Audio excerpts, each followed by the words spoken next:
Hello friends, നമസ്കാരം. നമ്മുടെ LTV സീരിയലിലേക്ക് എല്ലാവർക്കും സ്വാഗതം. അങ്ങനെ ഹരി വീട്ടിലേക്ക് വന്നു. ഹരി വീട്ടിലേക്ക് വന്നപ്പോൾ കമല എന്ന് വാതിൽ തുറന്നു കൊടുത്തു. വാതിൽ തുറന്നു കൊടുത്ത കമല മോനോട് 100 ചോദ്യങ്ങൾ ചോദിക്കും. നീ എവിടെയായിരുന്നടാ, എങ്ങനെയായിരുന്നടാ എന്നൊക്കെ. മകൻ ഒന്നും മിണ്ടുന്നില്ല. അലീനയുടെ കാര്യങ്ങളൊക്കെ നീ അറിഞ്ഞില്ലേ? ഓ, എന്തൊക്കെ സംശയിച്ചു. അല്ല, അവൾ ഈ കത്രികയും കൊണ്ട് ആരുടെ നെഞ്ചത്തോട്ട് പോയി കയറിയതാണെന്നൊക്കെ ചോദിക്കുകയാണ് കമല. എനിക്കൊന്നും അറിയില്ലെന്ന് പറഞ്ഞുകൊണ്ട് ഇവൻ ഒരു പോക്കും അങ്ങ് പോയി. ഈ സമയത്ത് അമ്മ മോൻ്റെ പിന്നാലെ ചെന്നിട്ട് ഫോണൊക്കെ എടുത്ത് നോക്കുക. എന്നിട്ട് ഫോൺ എടുത്തത് തൊട്ടടുത്ത നിമിഷം തന്നെ വൈജയെ വിളിച്ചു. എന്തായി വൈജയ കാര്യങ്ങളെന്ന് ചോദിച്ചു. അപ്പോൾ കമലടുത്ത് അറിഞ്ഞായിരുന്നോ, അലീനെ ആരും കുത്തി പരിക്കേൽപ്പിച്ചതൊന്നും അല്ലെന്നാണ് പറഞ്ഞത്. ഇപ്പോൾ ഹരി പറഞ്ഞപ്പോഴാണ് ഞാൻ കാര്യങ്ങളൊക്കെ അറിയുന്നത്. അവൾക്കിത് എന്നാത്തിൻ്റെ സൂക്കേടായിരുന്നു ഈ കസേരയുടെ ഒക്കെ പുറത്ത് കയറാനെന്ന് ചോദിക്കുമ്പോൾ എന്തോന്ന് പറയാനാ.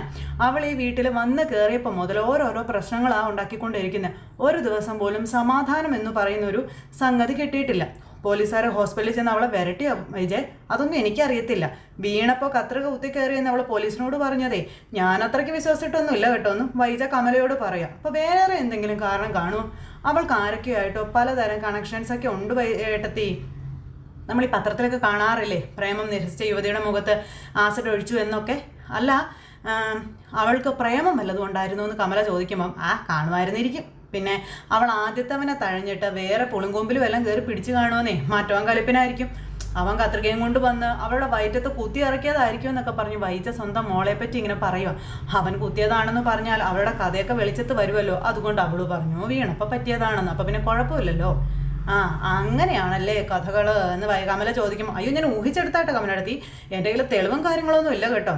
എൻ്റെ വൈജയെ, നീ പറഞ്ഞത് തന്നെയായിരിക്കും 100% ശരി. അല്ലാതെ വേറെ സാധ്യതകളൊന്നും ഞാനും ഇതിനകത്ത് കാണുന്നില്ല എന്ന് പറഞ്ഞു ഈ കമല. ഏതായാലും തൽക്കാലം അവള് ഇതിനോട് ഈ ഒരു കുത്തിയതിൽ നിന്ന് രക്ഷപ്പെട്ടു. പോലീസിനോട് കള്ളം പറഞ്ഞ് അതിൽ നിന്ന് രക്ഷപ്പെട്ടു. പൂജയുടെ സ്വഭാവമല്ലേ, എങ്ങോട്ട് എറിഞ്ഞാലും 4 കാലിൽ വന്ന് നിന്നു എന്ന് കമല പറയുമ്പം അത് ശരിയാണെന്ന് വൈജയുടെ വക ഡയലോഗാണ്. പിന്നെ വേറൊരു വിവരം കമലയെടുത്തി അറിഞ്ഞായിരുന്നോ? മനു ഹോസ്പിറ്റലിൽ അവളുടെ കാവല്. ഞങ്ങളുടെ മനുവോ? അവൻ എറണാകുളത്താണ് എൻ്റെ വൈജയെ. ഉവ്വ, അതാ ഇപ്പം നന്നായത്. അവൻ അലീനയ്ക്ക് കുത്തു കിട്ടിയെന്ന് അറിഞ്ഞതേ കാറും എടുത്ത് പറന്നിങ്ങോട്ട് വന്നു. ഇതൊന്നും അറിഞ്ഞില്ല അല്ലേ എന്ന് ചോദിച്ച് ഇങ്ങനെ പറയണം. ഇപ്പോൾ ഹോസ്പിറ്റലിൽ അവളുടെ ബൈസ്റ്റാൻഡറായിട്ട് അവനാണ് അവിടെ നിൽക്കുന്നതെന്ന് പറയുമ്പോൾ വൈജയ നീ പറയണതൊക്കെ നേരാണോ എന്ന് ചോദിച്ചു കമല. കമലടത്തി അവനെ ഒന്ന് വിളിച്ച് ചോദിച്ചു നോക്ക്, ഫോൺ ഉണ്ടല്ലോ എന്ന് പറഞ്ഞു. അതൊന്നും അറിയണമല്ലോ, ഇന്നവൻ ഞാൻ ശരിയാക്കുമെന്ന് പറഞ്ഞു ഫോൺ അങ്ങ് കട്ട് ചെയ്തിട്ട് നേരെ മനുവിനെ വിളിക്കുകയാണ് കമല. അപ്പോഴത്തേക്കും വൈജയ്ക്ക് കുറച്ച് സുഖമൊക്കെ കിട്ടി. അതെല്ലാം കഴിഞ്ഞ് പിന്നെ കാണിക്കുന്നത് നമ്മുടെ ബാലചന്ദ്രൻ വീട്ടിലേക്ക് വരിക. ബാലൻ വീട്ടിലേക്ക് കയറി വന്നപ്പോൾ വൈജ പിന്നിൽ നിന്ന് വാതിൽ വന്ന് തുറന്നു കൊടുത്തു. കയറിപ്പോയി. വൈജയ മൈൻഡൊന്നും ചെയ്യുന്നില്ല. അപ്പോൾ ഹോസ്പിറ്റലിൽ പോയിട്ടാണോ വരുന്നതെന്ന് വൈജ ബാലനോട് ചോദിക്കുമ്പോൾ ഞാൻ ഹോസ്പിറ്റലിൽ ഉണ്ടായിരുന്നു എന്ന് പറഞ്ഞു. അപ്പോൾ അവൾ രക്ഷപ്പെടുമല്ലോ അല്ലേ? വേണ്ടായിരുന്നോ? അല്ല, എനിക്ക് വേണ്ടിയാണ് അവൾ ജീവിക്കുന്നത് എന്ന് വൈജ ചോദിക്കുമ്പോൾ ഒന്നും മിണ്ടിയില്ല. മനുഷ്യന് ഇതിനോട് മിണ്ടിയിട്ട് കാര്യമില്ലെന്ന് അറിയാവുന്നത് കൊണ്ട് കയറി പോകാൻ നോക്കുമ്പോൾ ഇവൾ വിടുന്നില്ല. പിന്നെയും ചോദിച്ചുകൊണ്ട് നിൽക്കുക. എല്ലായിടും ക്ലീൻ ചെയ്ത് കഴിഞ്ഞോ? പോലീസ് കേസും മറ്റൊന്നും ഇല്ലല്ലോ, അതുകൊണ്ടാണ് ഞാൻ ക്ലീൻ ചെയ്തത് എന്നങ്ങ് ചെയ്തു. കേസ് ഉണ്ടായാലും അലീനയ്ക്ക് വേണ്ടി നിൽക്കാൻ ആരെങ്കിലും തയ്യാറാകുമോ? ആരുണ്ട് അവൾക്കെന്ന് ചോദിച്ചു ബാലൻ. ആരും ഇല്ലാത്തവളെ നേലത്താ നിൽക്കേണ്ടത്, കസേരയുടെ മണ്ടക്കയറാൻ പോയിട്ടല്ലേ എന്ന് ചോദിച്ചു.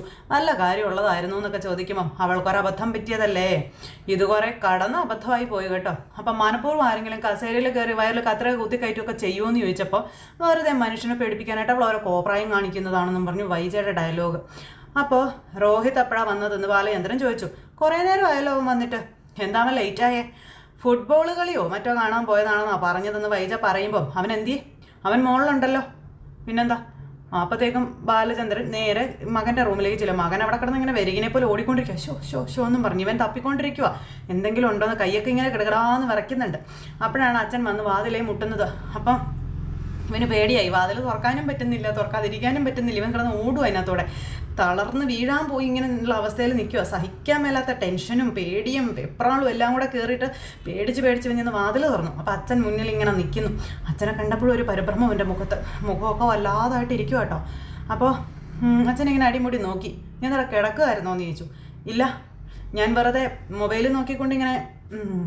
അച്ഛനിങ്ങനെ അടിമുടി മോനെ നോക്കുക. മോൻ എന്തൊക്കെയോ ഒരു പന്തികയുടെ അദ്ദേഹത്തിന് ഫീൽ ചെയ്തു. മൊത്തത്തിൽ ഇവനെ ഒന്ന് നോക്കുക കേട്ടോ. എന്താ അച്ഛൻ ഇങ്ങനെ നോക്കുന്നതെന്ന് അന്നേരം മകൻ അച്ഛനോട് ചോദിച്ചു. അച്ഛൻ അന്നേരത്തേക്ക് മുറിക്കകത്തേക്ക് കയറി മുറിയൊക്കെ മൊത്തത്തിലൊക്കെ ഒന്ന് പരിശോധിച്ചു. മുറിയിൽ എന്തെങ്കിലും കാണുമോ, എന്തെങ്കിലും ഉണ്ടോ എന്നൊക്കെ അറിയാനായിട്ടുള്ള ഒരു ഇതോടുകൂടി അദ്ദേഹം ഇങ്ങനെ മുറി മുഴുവൻ പരിശോധിച്ച് നോക്കുക. എന്നിട്ട് ഇവനെ തന്നെ ഇങ്ങനെ അടുത്ത് വന്ന് ഇങ്ങനെ നോക്കി അങ്ങ് നിന്നു. നീ ഇന്ന് കോളേജിൽ പോയില്ലേന്ന് ചോദിച്ചു.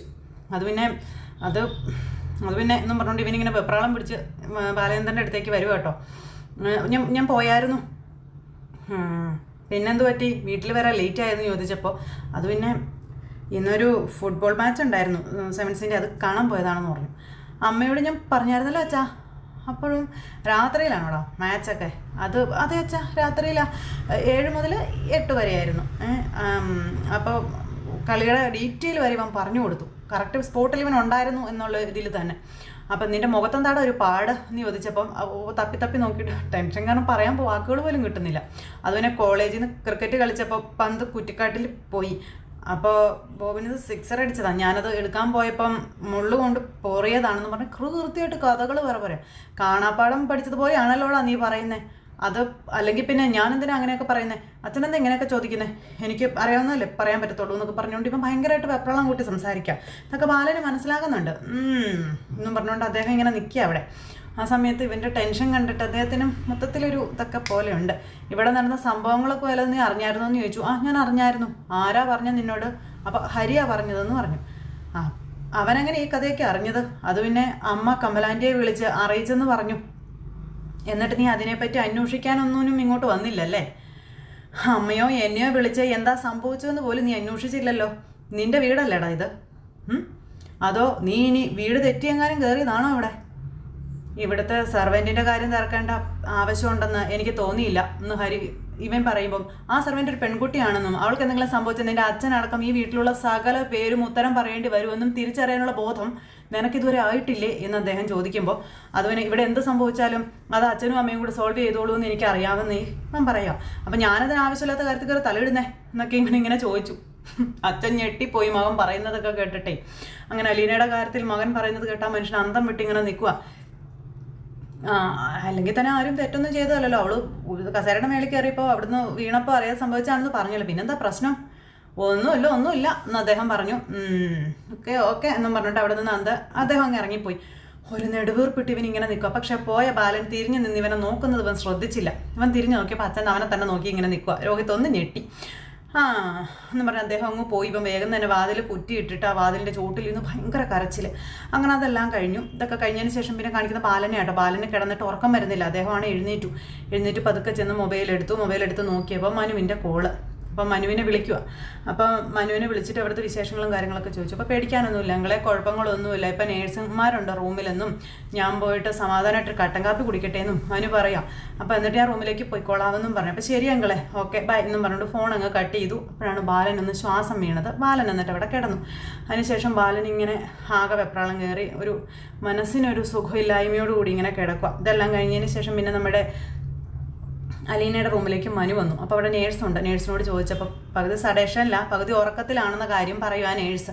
അങ്ങനെ മനു അവിടെ കയറി വന്നപ്പോൾ നേഴ്സ് അവിടെ നിന്ന് അങ്ങ് പോയിട്ടോ. മനു ആണെങ്കിൽ ചെറിയ ഉറക്കം. മനു വന്ന് അലീനയ്ക്ക് കാവലിരിക്കുന്നു. അപ്പോഴത്തേക്കും മനുവിൻ്റെ ഫോണിൽ റിങ് വന്നു.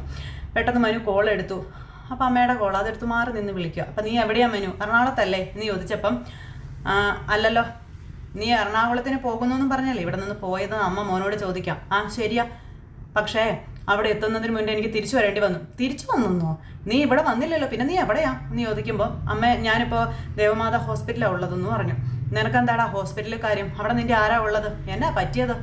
അത് പിന്നെ എനിക്കല്ല പറ്റിയത്, അലീനയ്ക്കൊരു അപകടം പറ്റി എന്ന് പറഞ്ഞു. ഇത് കേട്ടപ്പോൾ കമലയ്ക്ക് രക്തം തിളയ്ക്കുന്നുണ്ട്. കുറച്ച് സീരിയസ് ആണെന്ന് ബാലചന്ദ്രനങ്ങൾ വിളിച്ചു പറഞ്ഞു. ഞാൻ പെട്ടെന്ന് തന്നെ തിരിച്ചു പോരുകയും ചെയ്തെന്ന് പറഞ്ഞു. കടപ്പാട്ടൊരു വേലക്കാരിക്ക് എന്തെങ്കിലും പറ്റിയ നിനക്കെന്താടാ മനു? അത് അവരല്ലേ നോക്കേണ്ടതെന്ന് കമല മനുവിനോട് ചോദിക്കുക. അപ്പം ഞാനല്ലേ അമ്മ അലീനെ ഇങ്ങോട്ട് കൂട്ടിക്കൊണ്ട് വന്നത്, എനിക്കൊരു ഉത്തരവാദിത്വം ഉണ്ടല്ലോ എന്ന് പറയുമ്പോൾ അവർ ഹോസ്പിറ്റലിൽ എത്തിച്ചില്ലേ, പിന്നെ നിനക്കെന്താടാ അവിടെ ഉദ്യോഗം? നീ ഡോക്ടറും അല്ല നേഴ്സും അല്ല, പിന്നെ എന്താടാന്ന് ചോദിക്കുമ്പോൾ ഞാൻ ഇന്ന് രാത്രി ഹോസ്പിറ്റലിൽ അലീനയുടെ ബൈസ്റ്റാൻഡറായിട്ട് നിൽക്കുകയാണെന്ന് പറയുമ്പോൾ നീയോ? ഇതൊക്കെ മാളിക വീട്ടിലെ മനുഷ്യശങ്കർ മേനോന് അത്രയ്ക്ക് ഗതികൾ വന്നോടാ എന്നും ചോദിച്ചു. കടപ്പായിട്ടൊരു വീട്ടു വേലക്കാരെ ശുശ്രൂഷിക്കാൻ നിൽക്കാൻ എന്നൊക്കെ ചോദിച്ചു. ഭയങ്കരമായിട്ട് ഒച്ച വെച്ചു. ഒന്നുമില്ലെങ്കിൽ നീ ഒരാണല്ലേടാ, നിനക്ക് നാണമില്ലോടാ എന്നൊക്കെ ചോദിച്ചാൽ ഒച്ച വെക്കുന്നത്. ഞാനിപ്പോൾ കുറച്ച് വെച്ചേക്കുവാമേ നാണം ഉണ്ട്, പ്രശ്നമൊന്നുമില്ല, ആവശ്യമുള്ളിടത്ത് മാത്രം എടുത്ത് ഉപയോഗിക്കാനുള്ളൊരു സംഗതിയാണ് ഈ നാണം എന്ന് പറയുന്നത്. ഇവിടെ ഇപ്പോൾ അതിൻ്റെ ആവശ്യമില്ല.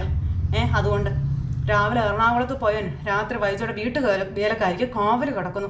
എൻ്റെ ദൈവമേ, ഓർത്തിട്ട് എൻ്റെ തൊലി ഉരിയുന്നത് പോലെ എനിക്ക് തോന്നുന്നതെന്ന് പറയുമ്പോൾ നാളെ ഒരു 8 മണിയാകുമ്പോഴേ അമ്മ ഇങ്ങോട്ടേക്ക് വാ, അതിനും ചികിത്സയൊക്കെ ഉണ്ട് ഇവിടെ.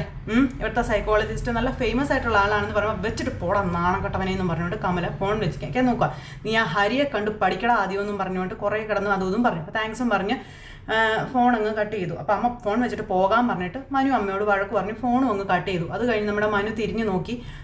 അപ്പോഴും അലീന നല്ല മയക്കത്തിലാണ്. മയങ്ങി കിടക്കുന്ന അലീനയെ നോക്കിക്കൊണ്ടിങ്ങനെ നിൽക്കുകയാണ്. ഈ ഒരു സമയത്ത് പിന്നീട് കാണിക്കുന്നതെന്ന് പറഞ്ഞിട്ടുണ്ടെങ്കിൽ നമ്മുടെ അലീന ഇങ്ങനെ പ്രേതമായിട്ട് ഈ രോഹിത്തിൻ്റെ മുന്നിലേക്ക് വരുന്നത് രോഹിത്ത് കാണുമോ ഈ കത്രികയും പിടിച്ചുകൊണ്ട് ഇങ്ങനെ വന്നിങ്ങനെ ഒരു പ്രേതഭാവത്തിൽ രോഹിത്തിൻ്റെ അടുത്ത് നിൽക്കുന്നു. രോഹിത്ത് ഇങ്ങനെ ഭയങ്കര മാനസികമായിട്ട് പ്രശ്നമായിട്ട് ഇങ്ങനെ നിൽക്കുന്നു. അങ്ങനെ അലീന ഒരു പ്രേതമായിട്ട് രോഹിത്തിനെ കുത്താൻ പാകത്തിന് ഇങ്ങനെ വന്ന് നിൽക്കുന്നതും വലിയ ഒട്ടഹസിച്ച് ചിരിക്കുന്നതും ഒക്കെ. അങ്ങനെ അവൻ പേടിച്ച് വിറച്ച് ചാടി എഴുന്നേറ്റ് അവൻ്റെ സമനില തെറ്റി. അവൻ്റെ ഉള്ളിൽ കുറ്റബോധം നിറഞ്ഞ് അവൻ്റെ സമനില തെറ്റി ഒരു ഭ്രാന്തനായി നമ്മുടെ രോഹിത്ത്. അങ്ങനെ രോഹിത്ത് എഴുന്നേറ്റ് അതിലെല്ലാം നടക്കുക. കുറേ വെള്ളമൊക്കെ എടുത്ത് കുടിക്കുന്നു. എന്ത് ചെയ്യണമെന്ന് അറിയാതെ മുറിക്കകത്തൂടെ പരതി ഓടി നടക്കുന്നു. മൊത്തത്തിൽ രോഹിത്തിൻ്റെ കയ്യിൽ നിന്ന് പോയി കാര്യങ്ങളൊക്കെ. പേടിച്ച് വിറച്ച് രോഹിത്ത് എങ്ങനെ ഇരിക്കുന്നു. ഈ സമയത്ത് പിന്നീട് കാണിക്കുന്നു നമ്മുടെ അലീനയ്ക്ക് കാവലായിട്ട് നമ്മുടെ മനു അങ്ങോട്ടും ഇങ്ങോട്ടും ഇങ്ങനെ ഉറങ്ങാതെ നടക്കുക കേട്ടോ ആ റൂമിലൂടെ. അലീന നല്ല മയക്കത്തിലാണല്ലോ. അപ്പം മനു ആണെങ്കിൽ ഉള്ളിൽ ആകെ പേടിയോട് കൂടി ഇങ്ങനെ നിൽക്കുന്നത്. മനുവിൻ്റെ ഉള്ളിൽ എന്തൊക്കെയോ സംശയങ്ങളുണ്ട്. ഈ ചോദ്യങ്ങളെല്ലാം അലീനയോട് ചോദിക്കാനുള്ളതാണ്. അതിൻ്റെ ഉത്തരവും അലീനയിൽ നിന്ന് നേടാനുള്ളതാണ് മനുവിന്. അതുകൊണ്ട് തന്നെ മനു ഇങ്ങനെ കിടന്ന് വെപ്രാളം കൂട്ടി ഓടിക്കൊണ്ടിരിക്കുക. അപ്പോഴാണ് നമ്മുടെ അലീന പതുക്കെ കണ്ണ് തുറക്കാൻ, അതായത് ആ മയക്കം വിട്ട് കണ്ണ് തുറക്കാനായിട്ടുള്ള ഒരു ഇത് കാണിക്കുന്നത്. അപ്പോൾ മനു ഇങ്ങനെ ആകാംക്ഷയോടെ നമ്മുടെ അലീനയെ നോക്കിക്കൊണ്ടിരിക്കുക. അങ്ങനെ അലീന ഇനി പതുക്കെ കണ്ണ് തുറക്കുമ്പോൾ അടുത്തിരിക്കുന്ന മനുവേട്ടനെ കാണും. ഇത് മനുവേട്ടനെ കാണുമ്പോൾ തന്നെ നമ്മുടെ അലീനയ്ക്ക് ഒരു ധൈര്യമൊക്കെ ആവും. പിന്നെ അലീന ഇനി മനുവേട്ടനോട് എന്താണ് സംഭവിച്ചതെന്നുള്ള കാര്യങ്ങളൊക്കെ പറയാനും ഒക്കെയുള്ള സാഹചര്യങ്ങളും ഒക്കെ ആയിട്ട് നമ്മുടെ നാളത്തെ കഥ വരുന്നുണ്ട്. അപ്പോൾ എല്ലാവരും കാത്തിരുന്ന് കാണത്തില്ല. എല്ലാവർക്കും നല്ലൊരു ദിവസം ആശംസിക്കുക കേട്ടോ. എല്ലാവരും തരുന്ന സപ്പോർട്ടിനും സ്നേഹത്തിനും ഒത്തിരി നന്ദി ഹൃദയത്തിൻ്റെ ഭാഷയിൽ അറിയിക്കുന്നു. അടുത്ത സൂപ്പർ ഹിറ്റ് കഥയുമായി കാണുന്നത് വരെ എല്ലാവർക്കും Tata, take care, bye bye.